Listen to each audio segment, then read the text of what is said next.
دریائے فرات اور سونے کا پہاڑ قیامت کے بڑے فتنوں میں سے ایک۔ حبر نبوی صلی اللہ علیہ وآلہ وسلم۔ رسول اللہ صلی اللہ علیہ وآلہ وسلم نے فرمایا، ان قریب دریائے فرات سے سونے کا ایک پہاڑ ظاہر ہو جائے گا۔ جب لوگ اس کے بارے میں سنیں گے تو اس کی طرف دوڑیں گے۔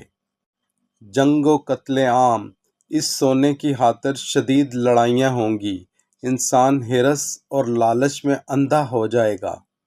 قتل کی ہولناک تعداد، اس پر لڑتے لڑتے ہر 100 میں سے 99 لوگ مارے جائیں گے اور ہر شخص یہی سوچے گا کہ شاید میں ہی بچ جاؤں۔ بڑا فتنہ، نبی صلی اللہ علیہ وآلہ وسلم نے خبردار کیا، جو وہاں موجود ہو اس میں سے کچھ بھی نہ لے، کیونکہ اس میں بہت بڑا فتنہ چھپا ہے۔ ایمان کا امتحان، یہ خزانہ آخری زمانے کے لوگوں کے ایمان کی آزمائش ہوگا۔ دنیا کی چمک ان کو تباہی کی طرف لے جائے گی۔ اصل خزانہ ایمان، اطاعت اور آخرت کی کامیابی۔